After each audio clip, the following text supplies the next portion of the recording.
सभी को नमस्कार। पिंकी हिंदी पाठशाला में आप सबका स्वागत है। आज का हमारा जो क्लास का टॉपिक रहेगा वो है उपन्यास की यूनिट का उपन्यास। हमारा जो सबसे पहले वाला उपन्यास है पंडित गौरी दत्त का देवरानी जेठानी की कहानी उपन्यास। इसमें से जो क्वेश्चन बन सकता है उसका पूरा एक फॉर्मेट बनाया है मैंने अपने तरीके से। ये पूरा फॉर्मेट 450 शब्दों का है और परीक्षा की दृष्टि से इसका एक निचोड़ है उपन्यास का कि क्वेश्चन बनता है तो हम उसको किस प्रकार से फ्रेम कर सकते हैं एग्ज़ाम में, सब्जेक्टिव एग्ज़ाम में, उस पर चर्चा करते हैं। पंडित गौरीदत्त शर्मा देवरानी जेठानी की कहानी उपन्यास।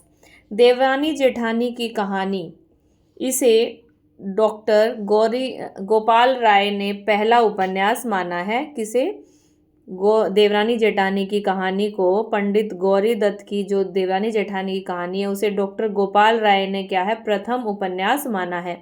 यह 1870 में लियो प्रेस में प्रकाशित हुआ।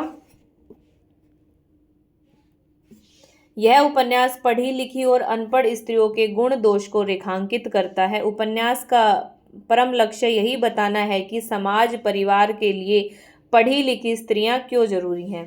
उपन्यास में लाला सर्व सुखलाल है, उनके दो बेटे हैं, दौलत राम और छोटे लाल। दौलत राम की बहू जो कि ज्ञानो है वह अनपढ़ है और छोटे लाल की बहू जो कि आनंदी है वह पढ़ी लिखी है।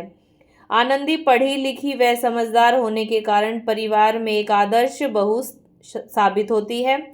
वह उपन्यास में एक जगह ज्ञानों को समझाती हुई कहती है कि घर की बात बाहर नहीं बतानी चाहिए।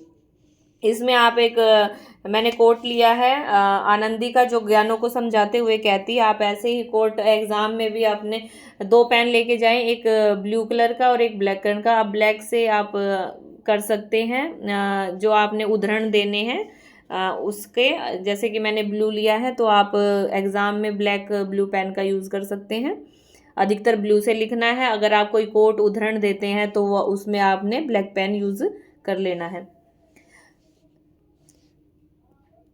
तो ज्ञानों से आनंदी कहती है कि तुम्हारा कैसा स्वभाव है, बाहर की लुगाइयों के सामने तो बोली ठाली की बात मत कहा करो, इसमें घर की बदनामी है। ज्ञानो दौलत राम और सास को छोटी बहू के खिलाफ भड़काकर घर का बंटवारा करवा देती है। ज्ञानो एक जगह उपन्यास में कहती भी है कि बहिन जिस पे जैसी आती होगी वैसी करेगी और यह मेरी देवरानी बड़ी खोट और चुप चोटी है। मेरा देवर 70 चीजें लावे है, दोनों खसम जोरू खावे हैं, किसी को एक चीज नहीं दिखलाते। मतलब उसको अभी यह लगता है कि बस उसने अपने उसके देवर को अपने ऐसे उससे जो वो कहती है देवर उसी की बात मानता है। कोई सामान है वो खुद ही खा लेते हैं और घर में वो चीज़ आती है तो दिखने भी नहीं देते, वो ये सोचती है ज्ञानो। उपन्यास में सामाजिक एवं पारिवारिक स्थिति का भली भांति चित्रण किया गया है। घर में किस प्रकार आपस में एक दूसरे के प्रति फूट डाली जाती है और पारिवारिक विघटन तक हो जाता है। आनंदी और छोटे लाल का बाल विवाह हुआ है। उपन्यास में इसके माध्यम से बाल विवाह की समस्या को भी उठाया गया है। यह उपन्यास केवल स्त्री शिक्षा की कहानी भर नहीं है बल्कि इसमें मध्यवर्गीय बनिया समाज का यथार्थपूर्ण चित्रण भी है। बाल विवाह, अनमेल विवाह, विधवा विवाह, विवाह में फिजूल खर्ची, स्त्रियों की आभूषण प्रियता की वृत्ति, वृद्धों का बहू द्वारा रखा जाना आदि समस्याएं नारी शिक्षा की समस्या के साथ इसका क्या है, अंकन किया गया है। गोपाल राय के अनुसार इस उपन्यास के पीछे नव जागरण की प्रेरणा और देशोन्नति का भाव प्रमुख है, जिसकी वजह से समाज में फैली अनेक कुरीतियों के प्रति लोगों की सोच में बदलाव आ रहा है। उपन्यास की भाषा जन भाषा एवं शैली किस्सा गोई है।